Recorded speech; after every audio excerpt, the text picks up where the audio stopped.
আসসালামু আলাইকুম। আপনি আজকে আমরা দেখব যে সেন্ট রেজাল্ট। আপনি যখন কোচিংয়ে পরীক্ষা নেবেন, সিকিউ পরীক্ষা, লিখিত পরীক্ষা, এই পরীক্ষার রেজাল্ট অভিভাবক অথবা স্টুডেন্টদের মোবাইলে সেন্ড করতে পারবেন। অথবা এখানে মার্ক ইনপুট দেওয়ার সাথে আপনার যদি এসএমএস সেন্ডও না করেন, তারপরও তারা ড্যাশবোর্ডে দেখতে পারবে যে তারা কত নাম্বার পেয়েছে এবং জিপিএ কত। স্টুডেন্ট ড্যাশবোর্ড থেকে দেখতে পাবে। তো আজকে আমরা দেখি কিভাবে এসএমএস রেজাল্ট সিস্টেম করা যায়। এখানে আমি একটা রেজাল্ট টেমপ্লেট এখানে তৈরি করা আছে। তো আপনি যখন ঢুকবেন তখন ব্ল্যাঙ্ক দেখতে পারবেন। আমি এখানে ক্রস বাটনে ক্লিক করবেন, প্লাস বাটনে। এখানে আপনি একটা টাইটেল দিবেন।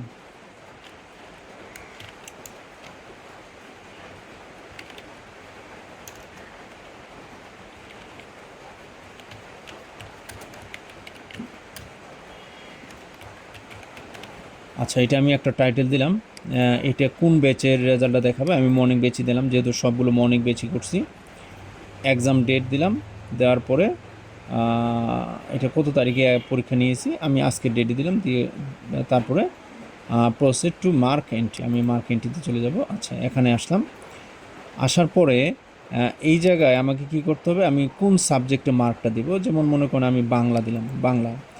এখন বাংলা সিকিউ কত মার্কে পরীক্ষা নিয়েছি, তাদের ম্যাক্স নাম্বার কত, এমসিকিউ ম্যাক্স নাম্বার কত। আমি এটা ম্যাক্স নাম্বার দিলাম মনে করেন 70, এটার ম্যাক্স নাম্বার দিলাম মনে করেন 30। এখন এই যে নিউ ট্যাব আছে, এই যে অ্যাড ট্যাব আছে, এই অ্যাড ট্যাবের মধ্যে ক্লিক করবেন।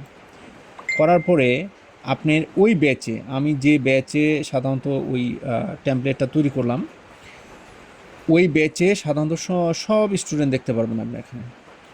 আমি এখানে প্রথম দিব কি বাংলা, এই যে বাংলা সাবজেক্টে মার্কগুলো দেবো। আমি এখানে মার্কগুলো দিলাম।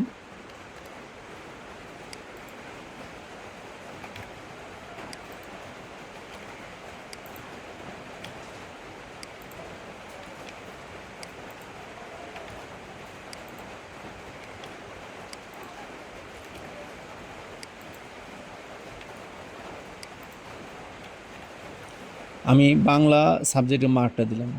এখানে আপনি কখনোই ক্লিক করবেন না, কারণ সমস্ত সাবজেক্টের মার্ক এখনও দেওয়া হয়নি, শুধু বাংলা দেওয়া হয়েছে। এখন আমি অন্য একটা সাবজেক্টে দেবো। যখন এটা শেষ হবে কোনো সেভ দিবেন না, তখন কি করবেন, এখানে সিলেক্ট মারবেন। সিলেক্ট মানে বাংলা দিয়েছি, এখন ইংরেজি দিলাম। ইংরেজি দেওয়ার পরে এই যে এখানে আবার ট্যাব দেবেন। ট্যাব দেওয়ার পরে দেখবেন যে এখানে ইংরেজি সাবজেক্ট চেঞ্জ হয়ে গেছে এবং নাম্বার নেই। আবার যখন আমি বাংলাতে যাব তখন বাংলা সাবজেক্টগুলো দেখতে পারবো। এখানে ইংরেজি যান, যাওয়ার পরে ইংরেজির সাবজেক্টগুলো দেন। আচ্ছা, ইংরেজি আমি সাধারণত এমসিকিউ নেই, সাধারণত এই সিকিউ মনে করেন 100তে নিব আমি। এইটার তারপরে কি করবো, 100তে নিলাম, মার্কগুলো দিয়ে দিই।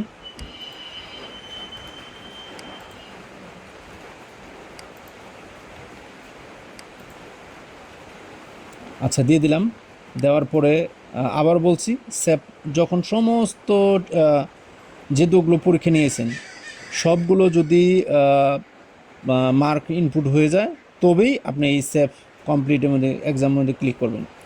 তারপর আমি আরেকটা সাবজেক্ট দিই, ম্যাথ। ম্যাথে দিয়ে নিউ ট্যাব দিবেন। ট্যাব দেওয়ার পরে আপনার ব্ল্যাঙ্ক চলে আসবে। এইটা আপনি কি করবেন, ম্যাক্স মনে করেন 50 নিয়েছেন মার্ক, আর নৈবিত্তিক নিয়েছেন মনে করেন 10। এখানে আপনি এখন 50-এর মধ্যে কত পাইছে সে।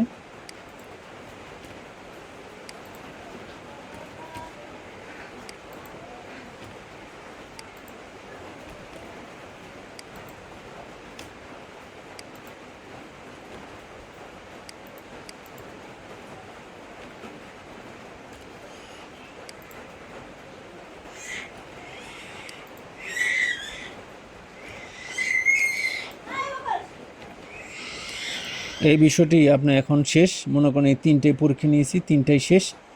এখন আমি এই যে সেভ, তার মানে আমার সমস্ত সাবজেক্টগুলো মার্ক ইনপুট হয়ে গেছে। তারপর আমি এই সেভ টেমপ্লেটে দিয়ে দেবো। দেওয়ার পরে আমাকে এই যে একটা টেমপ্লেট তৈরি হলো, উইকলি এক্সাম রেজাল্ট তৈরি হয়ে গেছে।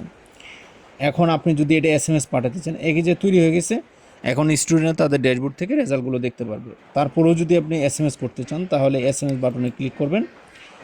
করার পর এইখানে আপনি কি দিতে পারবেন, গার্ডিয়ান, তারপর স্টুডেন্ট এবং বোথ। আপনি যদি স্টুডেন্ট ক্লিক করেন শুধু স্টুডেন্টদের যাবে, যদি মেসেজ SMS যাবে, যদি গার্ডিয়ানে যান তার গার্ডিয়ানে SMS চলে যাবে, বোর্ডে যদি দেন তাহলে উভয়। তাহলে স্টুডেন্ট সিলেক্ট করবেন, করার পরে দেখেন এখানে বেশ কিছু এই যে ব্র্যাকেটের মধ্যে লেখা আছে, দেখেন এইটাই সাধারণত স্টুডেন্টদের এই ভেরিয়েবলগুলো কাজ করবে। দেখেন এখানে obtain mark, total mark, grade, ঠিক আছে। এখানে নিচেও আরও বেশ কিছু অপশনগুলো আছে, এই অপশনগুলো দিয়েও আপনি কী করতে পারবেন, SMS পারবেন। আপনি যদি কী লাগে, যেমন সাবজেক্ট নেম, আপনি যদি সাবজেক্ট নেম দিতে চান এখানে সাবজেক্ট নেম অলরেডি আছে। এক্সাম টাইটেল যদি দিতে চান এক্সাম টাইটেল সেট করবেন। তারপরে এখানে অবটেইন মার্ক, এখানে অবটেইন মার্ক অলরেডি দেওয়া আছে, গ্রেড দেওয়া আছে, তারপরে টোটাল মার্ক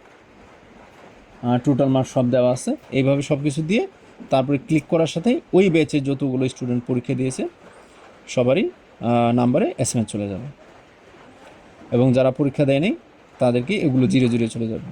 SMS যাবে কিন্তু পরীক্ষা যে দেয়নি এগুলো সব 0 চলে যাবে। এইভাবে সাধারণত আপনি SMS করতে পারেন অথবা তাদের রেজাল্ট তাদের ড্যাশবোর্ডে দেখাতে পারেন। ধন্যবাদ।